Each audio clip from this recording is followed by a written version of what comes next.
Muhammad bin Alawi bin Abbas Al-Hasani, sedangkan para habaib Al-Husaini, maka kita mendapatkan dua keutamaan Sayyidina Al-Hasan dan keutamaan Sayyidina Al-Husain. Mudah-mudahan kita mendapatkan syafaatnya insyaallah. Jadi keutamaan nasabnya dapat, keutamaan sanad ilmunya dapat. Al-isnad minad din, sanad ini bagian dari agama. Fanzuru amman ta'khudhu dinakum, perhatikan kamu mengambil sanad keilmuan kamu dari mana. Apa kata Sayyidina Abdullah bin Mubarak? Laulas sanad, kalaulah bukan karena sanad, laqala man syaa ma syaa, maka orang akan berkata sesuai kemaunya, kehendaknya saja. Sementara Allah melarang kita untuk bertaklid. Wala taqfu ma laisa laka bihi ilmun. Jangan engkau ikuti sesuatu yang kamu tidak ada dalil di sana, tidak ada ilmu di sana. Kenapa Ustaz Abdul Somad tidak mengikuti Al-Quran? Al-Quran melarang kita untuk mengikuti sesuatu tanpa dalil. Tapi Ustaz Abdul Somad kemudian jamaahnya diminta oleh dia agar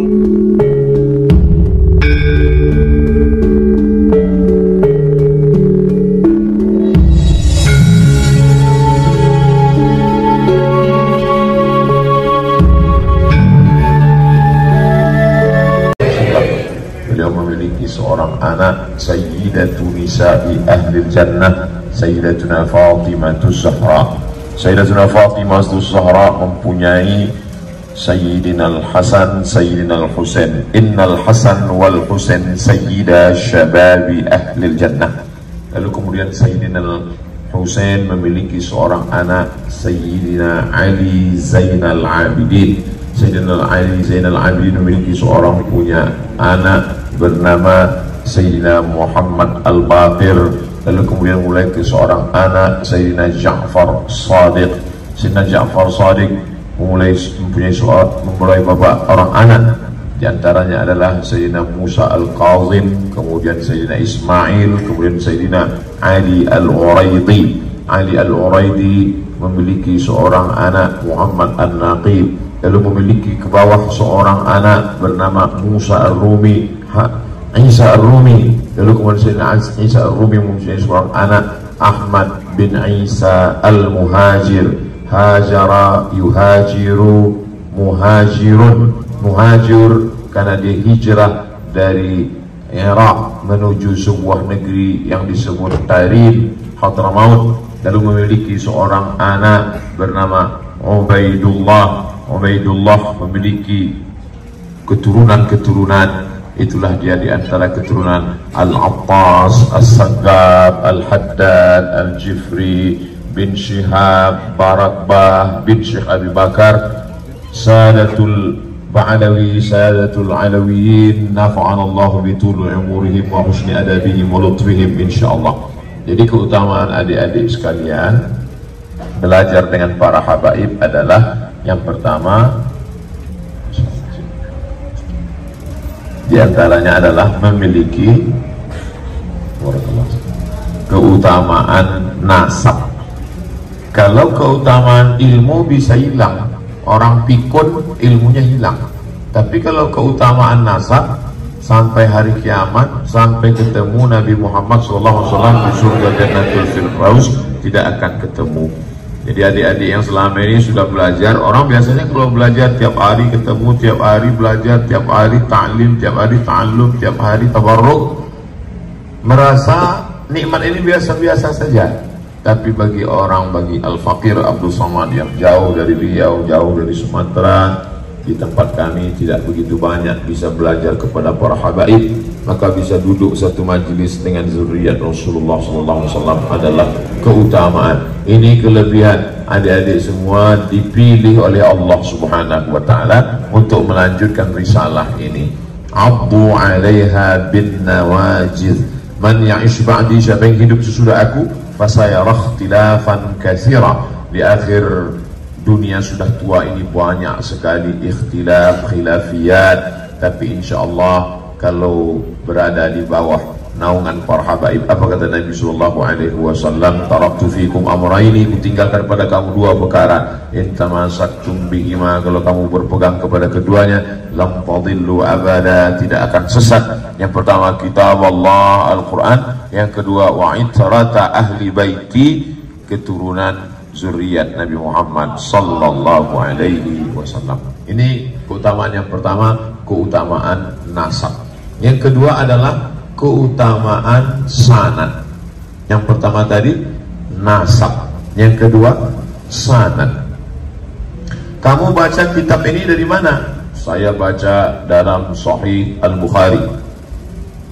Apa nama kitabnya? Al-Jami, Al-Musnad, Al-Sahih, Al-Mukhtasar min umuri Rasulullah sallallahu alaihi wasallam wa sunanihi wa ayyami. Siapa yang mengumpulkannya? Yang mengumpulkannya adalah Al-Imam Muhammad bin Ismail bin Ibrahim bin Al-Mughirah bin Bardizbah Al-Bukhari, meninggal tahun 256 Hijrah. Sementara kita sekarang sudah 1444 Hijrah. Bagaimana kita bisa sampai kepada Imam Al-Bukhari? Maka para habaib memiliki sanad yang bersih karena terdiri daripada sadah, daripada habaib. Kenapa mereka disebut dengan habaib? Diambil dari kata habib. Habib artinya hub, hub artinya cinta. Habib al-mahbub, orang yang dicinta. Karena siapa yang mengamalkan amalan dia, semua makhluk mencintainya. Itulah dia Sayyidi Al-Habib Umar bin Abdurrahman Al-Abbas, yang pertama kali dipanggil dengan Al-Habib. Lalu kemudian, Ustaz Somad belajar di mana? Saya belajar di Maroko. Di sana ada zuriat Rasulullah SAW. Ya, kalau kita pergi ke Maroko, sampai di sana nanti adik-adik berada di suatu ibu kota namanya Ad-Darul Bayda. Ad-Dar artinya rumah, Bayda artinya putih, rumah putih. Tapi tulisan Latinnya Casablanca. Casa artinya rumah, Blanca artinya blank, kosong, putih. Rumah yang berwarna putih. Bahasa Arabnya Ad-Darul Bayda, tulisan Latinnya Casablanca, dan di situ ada masjid yang besar dibangun oleh Sayyidina Al-Hasan Al-Thani. Dia anak dari Sayyidina Muhammad Al-Khamis. Muhammad Al-Khamis anak dari Sayyidina Hasan Al-Awwal. Mereka adalah keturunan dari Al-Hasani, maka disebut dengan Al-Hasani. Di antara ulama besar Al-Hasani di kota Makkah Al-Mukarramah, Sayyidina Ahmad bin Muhammad bin Alawi bin Abbas Al-Hasani. Sedangkan para habaib Al-Husaini, maka kita mendapatkan dua keutamaan, keutamaan Sayyidina Al-Hasan dan keutamaan Sayyidina Al-Husain. Mudah-mudahan kita mendapatkan syafaatnya insyaallah. Jadi keutamaan nasabnya dapat, keutamaan sanad ilmunya dapat. Al-isnad minad din, sanad ini bagian dari agama. Fanzuru amman ta'khudhu dinakum, perhatikan kamu mengambil sanad keilmuan kamu dari mana. Apa kata Sayyidina Abdullah bin Mubarak? Laulal sanad, laulas sanad, kalaulah bukan karena sanad, laqala man syaa ma syaa, maka orang akan berkata sesuai kemaunya, kehendaknya saja.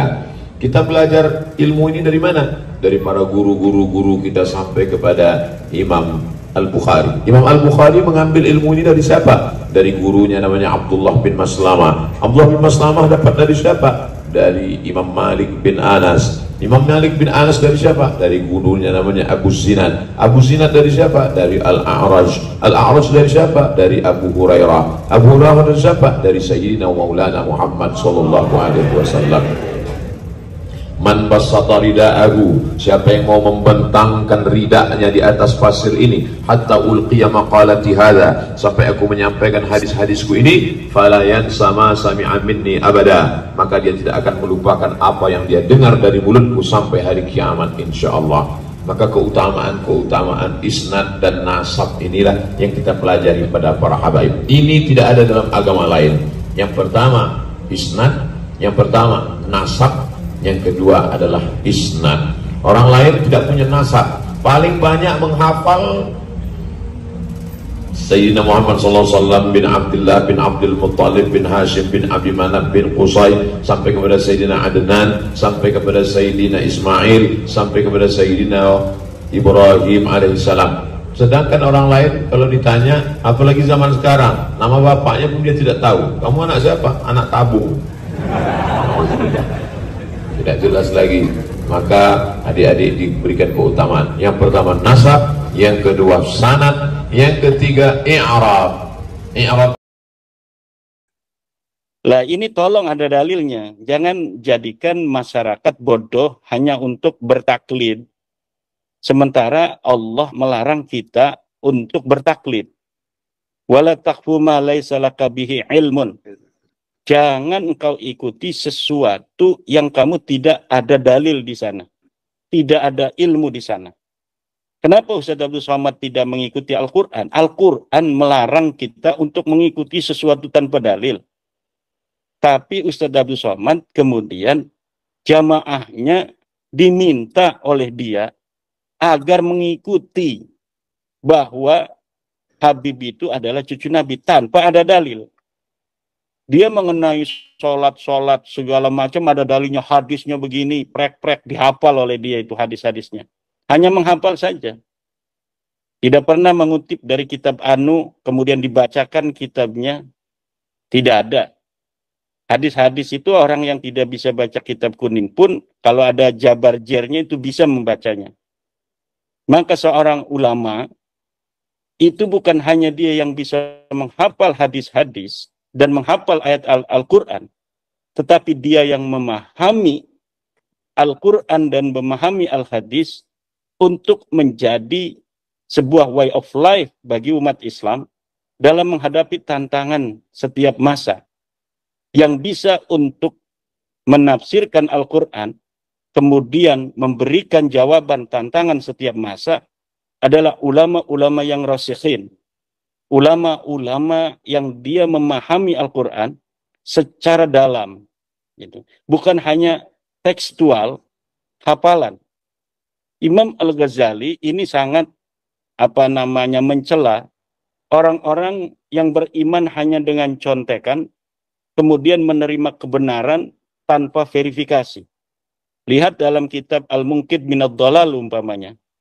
Bagaimana fase-fase ilmiah seorang Al-Ghazali, dari mulai bagaimana dia bergelut dengan filsafat, kemudian ilmu kalam, kemudian fikih, kemudian tasawuf. Kemudian lihat pula dalam Tahaffutul Falasifah, bagaimana Imam Al-Ghazali kemudian merangkai narasi-narasi ilmiah untuk meruntuhkan teori-teori filsafat yang dianggap bertentangan dengan agama Islam. Inilah yang harus menjadi sebuah suri tauladan bagi kita, orang-orang yang menjadi suri tauladan. Dia jadi penceramah, dia menjadi ustadz, dia menjadi seorang yang dikiaikan, ditokohkan, dibuyakan. Bukan buya yang dia kemudian menempelkan nama sendiri sebagai buya gitu. Bukan. Tapi orang-orang betul yang dibuyakan oleh masyarakat. Ada orang yang menempelkan gelar buya itu sebagai marketing branding untuk kemudian meminta sumbangan di YouTube atas nama pesantren, atas nama santri dan lain sebagainya. Kita lihat kiai-kiai NU aja. Kiai NU, kalau orang sudah menisbahkan diri pada NU, dia bikin pesantren, tidak pernah merepotkan orang lain. Dia ada fasilitas yang sederhana, dia gunakan dengan semaksimal mungkin. Ada rezeki, dia bangun lagi, santri tambah, dia bangun lagi, santri tambah, dia bangun lagi. Tanpa pernah ada merepotkan orang, bikin santunan di YouTube, santunan. Setiap dia bikin YouTube gitu. Ada merek, nomor rekening. Kita buka YouTube, ada muncul dia. Wakaflah satu tanah ini untuk generasi-generasi Islam. Kemudian ada lagi narasi-narasi menjual-jual orang santri-santri miskin. Santri miskin begini, ya Allah, berikanlah kemudahan rezeki bagi orang yang membelikan satu Al-Quran untuk kami membaca Al-Quran. Kemudian ada Al-Quran lusuh diperlihatkan. Itu yang iklan itu mereka itu orang-orang yang hari ini getol-getol itu menyerang-nyerang daripada pandangan keagamaan Nahdlatul Ulama yang walaupun di dalam amaliyah mirip dengan Nahdlatul Ulama. Tapi ketika kita melihat para kiai-kiai Nahdlatul Ulama, tidak ada yang seperti itu. Tidak ada yang mereka itu jual-jual nomor rekening di YouTube. Setiap bikin YouTube ada nomor rekening. Silahkan untuk berinfak.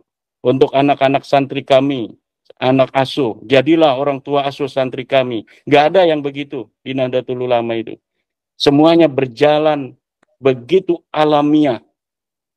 Siapa orang yang mau mondok, ketika dia mondok, orang tuanya punya duit, ya seperti biasanya makan sendiri. Ketika tidak ada, ini kiai mohon kepada Allah, bukan mohon pada YouTube, bukan menjual-jual nomor rekening, tapi dia mohon aja semampunya dia bantu orang-orang yang miskin yang ingin belajar di pondok pesantrennya tanpa harus diketahui oleh orang lain dan tanpa harus menjual-jual santri itu kepada orang lain pula. Nah, ini yang saya amati dari ustadz-ustadz YouTube, ustadz-ustadz model-model zaman sekarang seperti yang sedang kita bicarakan itu. Nah, ini jadi berilah kecerdasan kepada jamaah kita untuk mempunyai cara berpikir keislaman yang sesuai dengan ajaran Kanjeng Nabi, sesuai dengan ajaran Al-Quran. Bagaimana ajaran Al-Quran? Ajaran ilmiah. Wala taqfu ma laysa laka bihi ilm. Jangan kau ikuti sesuatu yang tidak ada dalil. Kalau mau membela nasab Ba'lawi itu sahih, mana dalilnya? Ayo kita berdiskusi. Ayo kita bicarakan mana dalilnya. Kita sudah mengetahui dari para orang-orang yang membela tidak ada dalil. Tapi sekali lagi, apapun yang terjadi, ini penting untuk digarisbawahi.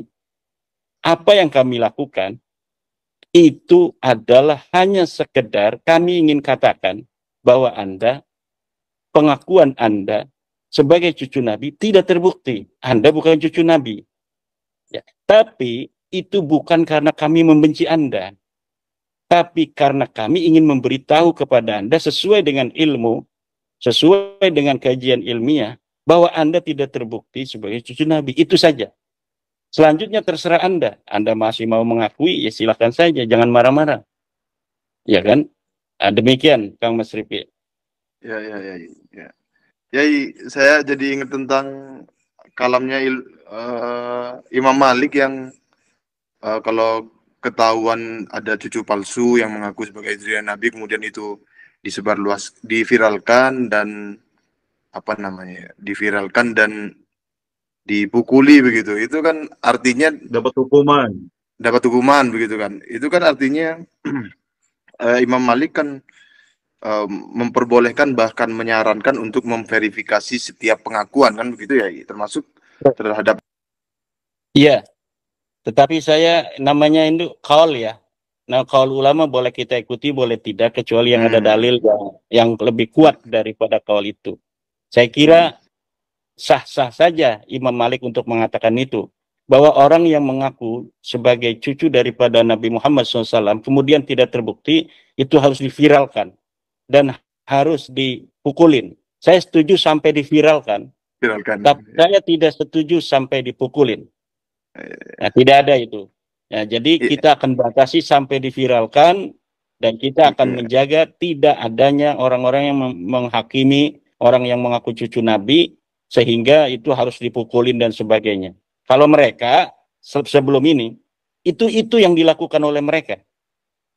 Jadi mereka sangat yakin mereka cucu Nabi. Kemudian ketika ada dari Wali Songo yang mempunyai silsilah jar Wali Songo itu kemudian mengaku juga sebagai cucu Nabi, dipukulin oleh mereka.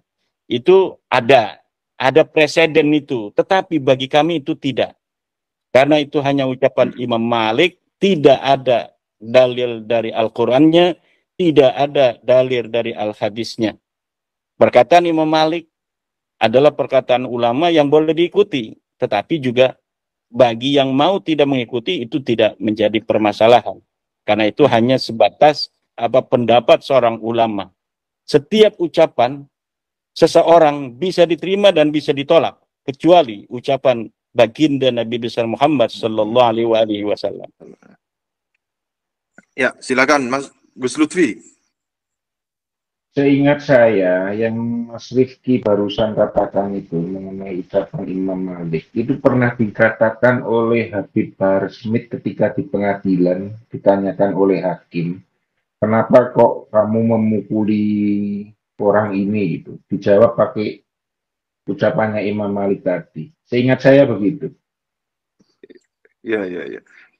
Nah, maksud saya itu begini. Tadi kan Ustadz Abdul Somad itu kan bilang kalau tidak percaya kepada Habib itu nanti lama-kelamaan akan tidak percaya kepada Islam dan tidak membela Islam gitu. Nah, itu adanya call dari Imam Malik itu kan artinya tidak mempercayai seseorang atau membuktikan seseorang bahwa itu bukan cucu Nabi itu tidak berkonsekuensi terhadap keislaman seseorang begitu. Gimana ya? Benar gak ya? Ya, saya setuju itu. Oke. Gus Didin, dipersilakan. Ya, ini mungkin tambahan saja.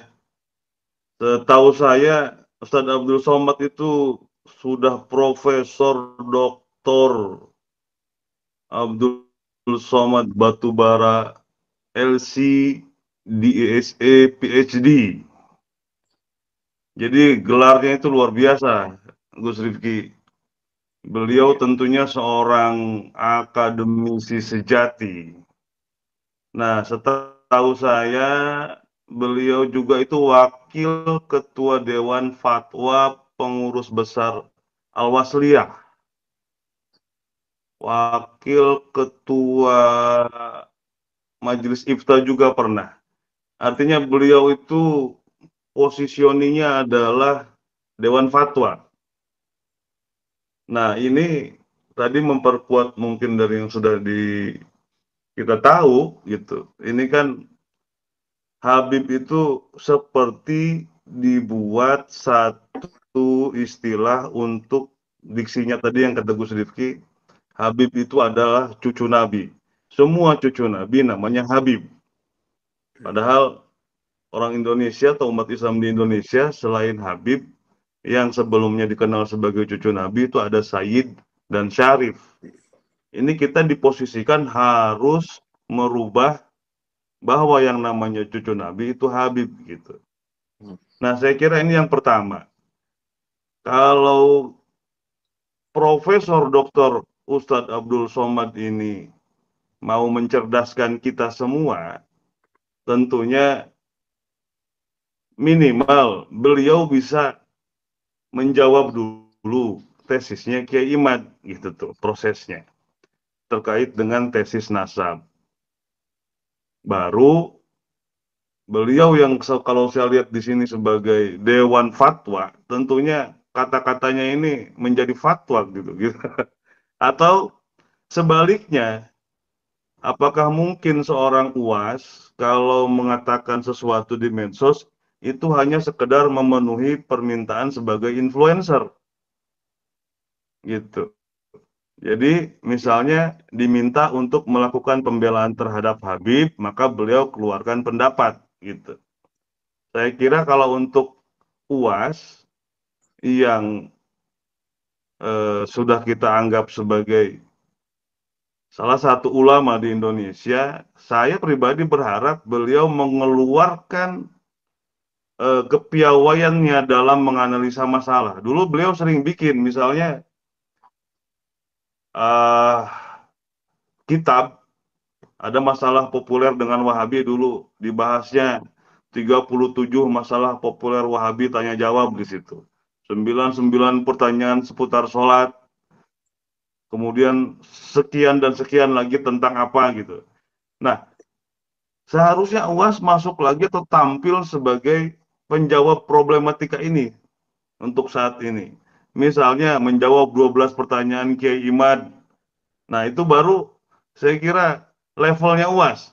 Jadi kalau hanya bicara ini membenci cucu Nabi, ini apa tadi? Membenci Islam pada akhirnya, saya kira itu framing saja.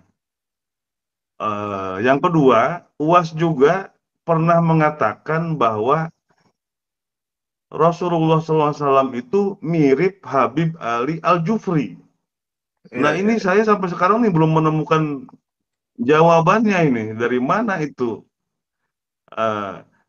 Tapi yang menarik, kalau tadi disebut Buya Yahya, di satu video Buya Yahya ditanya oleh santri atau jamaah mengenai hukum bagaimana melakukan pemiripan atau memiripkan Rasulullah atau menyerupakan Rasulullah dengan siapa gitu.